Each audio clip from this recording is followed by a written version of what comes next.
जाऊ बाई, फुलं आत्यानं बघितलं का? कुठे गेल्या ते? काय माहित नाही ग, लय वेळ झालं घरात नाहीत त्या. श्यामे, पाणी आण बाई लवकर. वय आणते, पण हात धुयचं, प्यायचं, आंघोळीचं का चूळ भरायचं? मड्यावर वत्तायचंय माझ्या. जा आण. पडा वत्ते. काय हुबलक, प्यायचं पाणी आण लवकर जा. मग तसं सांगा की आत्या. माझं चुकलं बाई.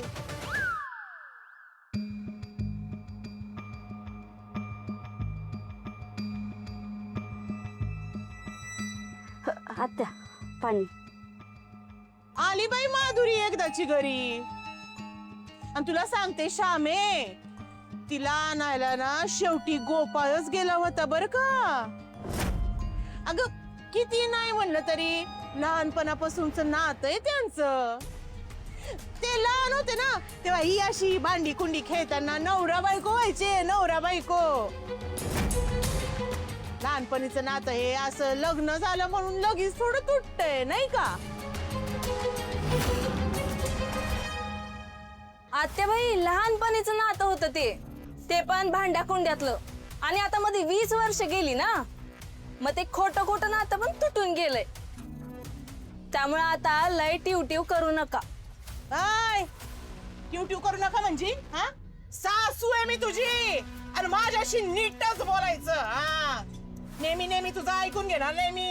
आणि आज तर हे बी घरी नाहीये, तेव्हा माझ्याशी नीटच बोलायचं. हा, नातं म्हणजे काय वाटलं ग तुला? सुतळी वाटली का जिजून जिजून तुटून जाईल? मी दाखवते ना तोडून. तुम्ही नका त्याची काळजी करू. तुम्ही तुमचं बघा. हा? तुमचं बघा म्हणजे? हा, शेजारीन वाटली वय ग तुला मी? ये माझं घर आहे आणि मी इथं मला हवं ते बोलणार. तू कोण ग मला आडी होणारी?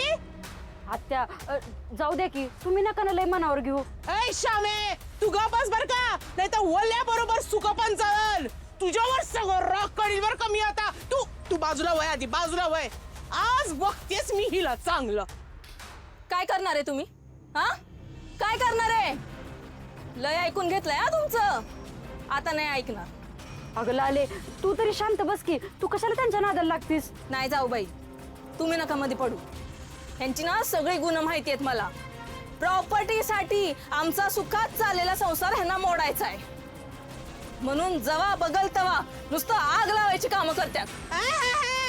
तर जशी काही प्रॉपर्टी तुला नकोच आहे वय ग. बापाचं एवढं पडलंय तरी आमच्या प्रॉपर्टीवर, आमच्या जमिनीवर तुझा डोळ आहे हे काय माहिती नाही वय ग मला? कसली प्रॉपर्टी? काय चाललंय ग तुमचं? भरल्या घरात नुसता तमाशा लावलाय. फुलाता हे तुझ्या सुनाला विचार काय चाललंय ते. हा, मोठ्यांशी कसं वागावं कसं बोलावं कळत नाही तिला. सासूशी असं बोलते ती. शिकव जरा तिला. लाले, तुला कळत नाही कसं बोलायचं ते? ती तुझ्यापेक्षा मोठी आहे ना वा, तेवढं बी कळत नाही तुला? हा, अजून तर लई शिकवायची गरज आहे तिला. घरगुशी बोर्डाची. हो, घरगुशी नाही बोलायचा. घरगुशी नाही बोलायचं. घरात घुसून नाही आले, लग्न करून मानाने आले. परत असलं काय बोलाल ना तर मी विसरून जाईन तुम्ही वयानं मोठे आहेत ते. आणि राहिला प्रश्न नात्याचा, तर मी तुम्हाला माझी सासू मानत नाही आणि मी तुमची सून नाही. त्यामुळं माझ्याशी बोलताना इथून पुढे 100दा विचार करून बोलायचं. लाले, बघितलं का कशी आरडाओरडा करून बोलती? सासूशी बोलतीये. हा, काय शिक्षण नाही काय नाही, भरपूर शिकवायची गरज आहे तिला. रंजे, शांत बस बाई. मी बोलते तिच्याशी. काय बोलणार आहे ती? तुझंही काय मला माहिती नाही का काय? गुळमुळ सगळीकडं. काय तुझा नीट?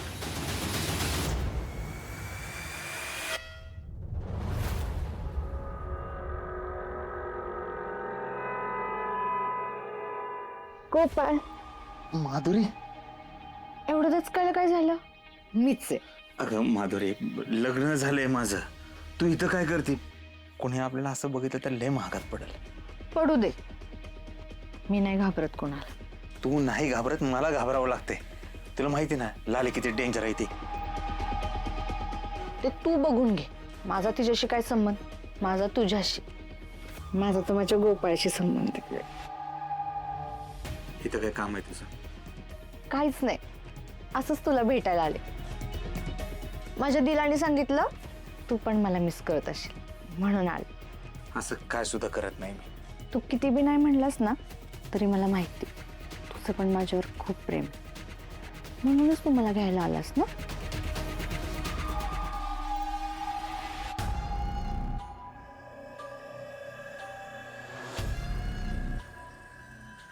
मला वाटलंच होतं याचा गैरसमज करून घेणार. उगाच माती खाल्ली आणि हिला घरी घेऊन आलो. देवा, माझ्या गोपाळवरचं संकट एवढं दूर केलंस बाबा. माझी काळजीच मिटवलीस. कसलं संकट आलं होतं भाऊजींवर? अगे ती माधुरी, ती माधुरी संकट आहे होय? अगे ती नाही ग, पण तिच्यामुळे आपल्या घरावर संकट आलं असतं. ती घरी परत आली नसती आणि तिच्या जीवाचं काही बरं वाईट केलं असतं तर समद्याने येणार कारण माझ्या गोपाळवर ती खापर फोडलं असतं बघ. पण आता ती सुखरूप घरी आली आहे की नाही, माझी काळजीच मिटली बघा. काम करते की गप्पा मारते? अहो नाही हो, देवाचे आभार मानत होते माधुरी सुखरूप घरी आली आहे म्हणून. आली कुठली, आणली म्हण. म्हणजे गोपाळ हे बराबर जमत नाही का बाई? कुणाचंच ऐकत नव्हती पोरगी, पण गोपाळच्या एका शब्दावर घरी यायला तयार झाली. कुणी काय बी म्हणा, हायच त्या दोघांमध्ये वेगळं नातं. कुणाला जुमाने ना पोरगी, पण गोपाळनं प्रेमानं समजवलं आणि एका पावर यायला तयार झाली. बाई आता स्वतःच्या डोळ्यानं बघितलं आणि कानानं ऐकलंय मग. माहिती की गोपाळने प्रेमाने समजवलं ना, तेव्हा जाऊन कुठे तिच्या डोक्यात शिरलं आणि ती घरी आली बघ. तसं माझा गोपाळ निर्मळ मनाचाच आहे, म्हणून तर समधी माणसं त्याच्यावर लगेचच विश्वास ठेवतात. मग लेख कोणाचा आहे? माझा पोरगा एक नंबर आहे. त्याला बरोबर जमते माणसाच्या काळजात कसा हात घालायचा, लोकांनी कसं मनवायचं. कुणी काय बी म्हणा, पण त्याचं बोलणं म्हणजे जादू आहे, जादू. हा, बोल ना गोपाळ.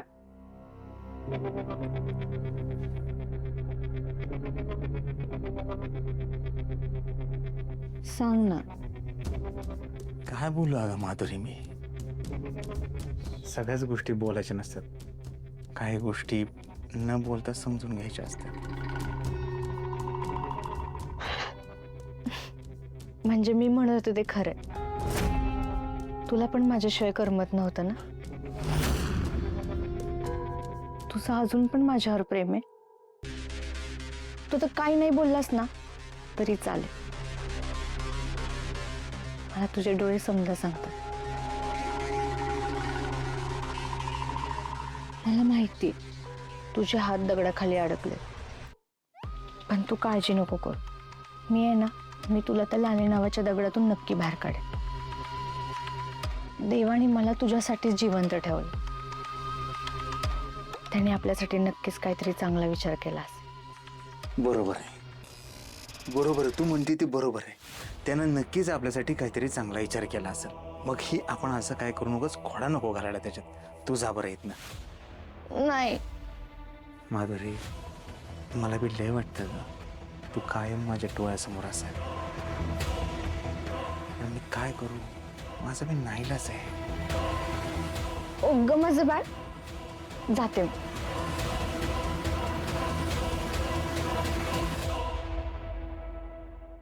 ही माधुरी दिवसेंदिवस डोक्यात चालली आहे. हिने जास्त उडण्याआधी हिचे पंख छाटावे लागतील. देऊ ग हिला एक कोळी कायमचा आराम. आता जातोय मी, पण जर या मुलीशी कुणी चुकीचं वागलं तर मी परत येईन, तेव्हा काळजी घ्या.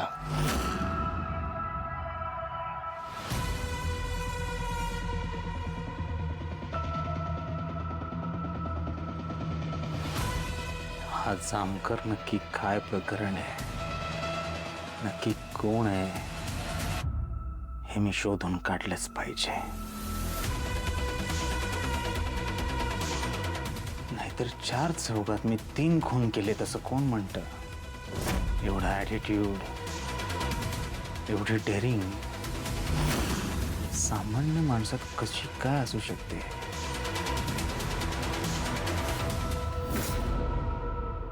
लादे, खरंच तू लई नशिबान आहेस बघ. माझ्या गोपाळ सारखा तुला नवरा मिळालाय. त्यासाठीच तर लहानपणापासून त्यांची वाट बघत थांबले होते मी. माझे एवढे उपवास, माझे कर्म, माझ्या पदरात एवढा पुण्यवान नवरा टाकताल असं काय मला वाटलं नव्हतं. आत्याबाई, मी लई सुखात आहे. देवा, माझ्या नशिबी एवढा चांगला, एवढा सर्व गुण संपन्न नवरा दिलास ना.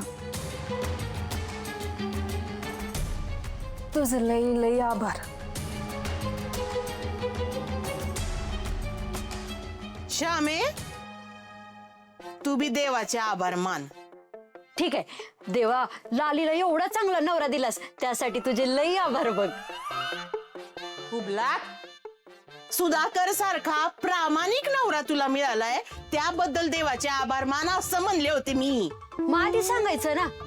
देवा, यांच्यासारखा नवरा मला दिलास त्यासाठी तुझे लई आभार बघ. हा,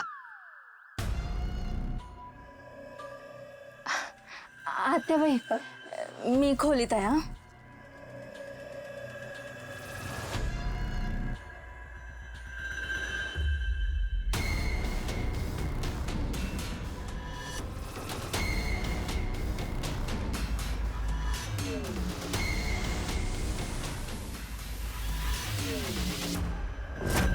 काय गरज होती यांना त्या माधुरीला समजवायला जायची. माधुरीला प्रेमानं समजून घरी आणलं म्हण. यांना काय पुळ काय तिचं कळणं झालंय. कधी म्हणायचं माझा आणि तिचा काहीच संबंध नाहीये आणि असं समजवाय जायचं. मग गेली होती ना घर सोडून, ती आणि तिच्या आई बापानं बघून घेतलं असतं.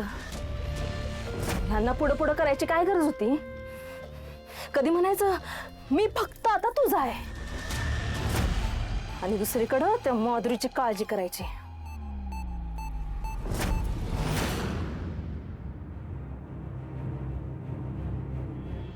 हे माझ्यासोबत डबल गेम तर नाही खेळत आहेत ना.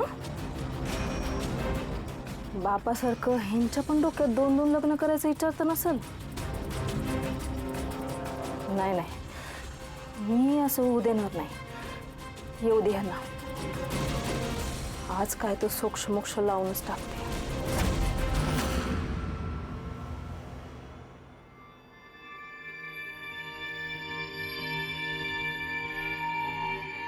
त्या माधुरीला आणायला कशाला गेला होता.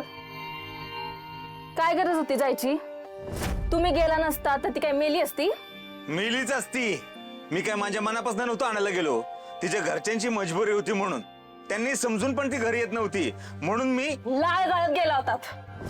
अहो काय बोलताय. माझा आणि तिचा काय संबंध नाही. हेच संबंध नाही म्हणायचं आणि प्रत्येक वेळी तिच्या मागं पुढं करायचं.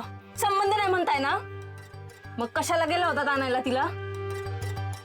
का तुमच्या बापासारखं तुम्हाला पण 2 लग्न करायची आहेत. अहो तुम्ही जरा काय बोलताय तुम्ही. तुमचं तुम्हाला कळतंय का. आपण ऐकलं असतं तर. तुम्ही शांत व्हा, खाली बसा. काय चाललंय तुमचं. हे सगळं मी आपल्यासाठी करतोय, आपल्या संसारासाठी करतोय, आपल्यातल्या नात्यासाठी करतोय. म्हणजे हाय का. अहो ती जर का तिकडेच राहिली असती जामकरच्या घरी तर गावात तिच्या घराण्याची बदनामी नसती का झाली. हा, मग तिला सांगून स्थळ आलं असतं का. नसतं आलं. ती बिन लग्नाची राहिली असती. मग परत माझ्या मागं पुढं करत राहिली असती. तुम्हाला काय संशय घ्यायला मोकळाच. तुम्ही परत माझ्यावर संशय घेतला असता. भांडणं झाली असती आपली. पुढं घटस्फोट झाला असता. नाही तर तुम्ही काय म्हणला आता, आप्पासारखी मला बी 2 लग्न करावे लागले. बास. हा बास. हितनं पुढे एक शब्द पण बोलू नका. यातलं काही होऊ देणार नाही मी. या जन्मात तरी तुमची माझ्यापासून सुटका नाही. आणि प्रश्न राहिला दुसऱ्या लग्नाचा तर वाटच बघा. फुलात त्यांनी सहन केलं आप्पांचं दुसरं लग्न. मी नाही सहन करणार. जीवच घेईन त्या माधुरीचा. हाय काय. हेच नकोय मला. हेच नकोय. बरं इथं कशात काय नाही. तुम्ही उगाच संशय घेताय. काय गरज का संशय घ्यायची. अहो मला काहीच नकोय. मला फक्त लक्ष्मी पाहिजे. माझ्या घरात तुमच्यासारखी लक्ष्मी पाहिजे. लक्ष्मी अशी असते का. भांडत असते का. संशय घेत असते का. नाही ना. सोडून द्यावं हे सगळं.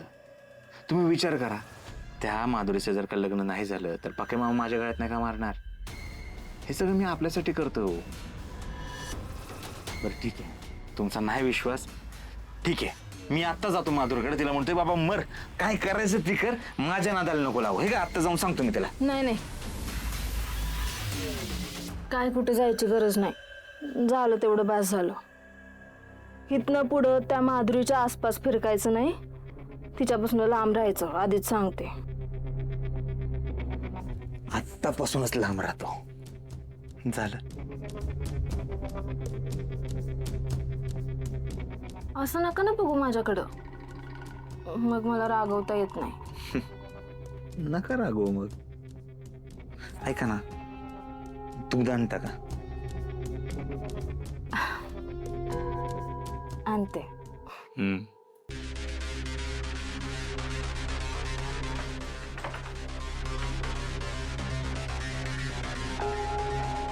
हे टिपिकल नवरा बायको सारखं होत चाललंय.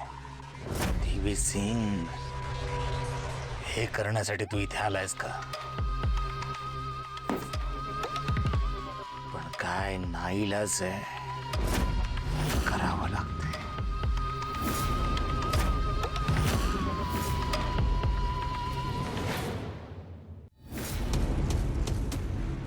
देवी सिंग, कुठल्या फालतू गोष्टींमध्ये अडकत चाललायस? ज्या कामासाठी या गावात खोपळ बनून आलायस ते तर बाजूलाच पडलंय. कुणाला संशय यायच्या आधी इथून निघालं पाहिजे, पण त्यासाठी कातळवाडीतले पैसे शोधायला हवेत, ते सापडायला हवेत. वेळ वाया घालून चालणार नाही.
हे म्हातारे, मरायचंय का?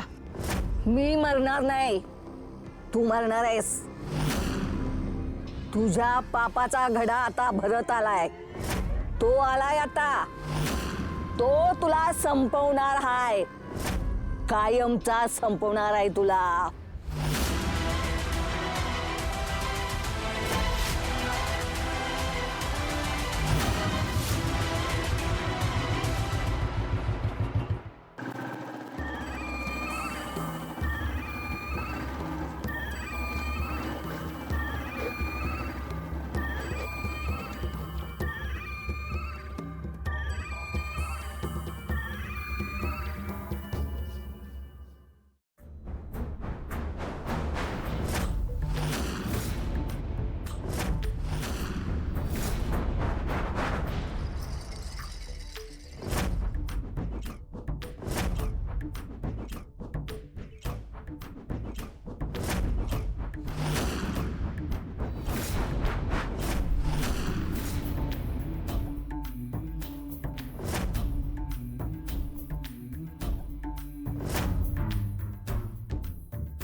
अंत जवळ आलाय.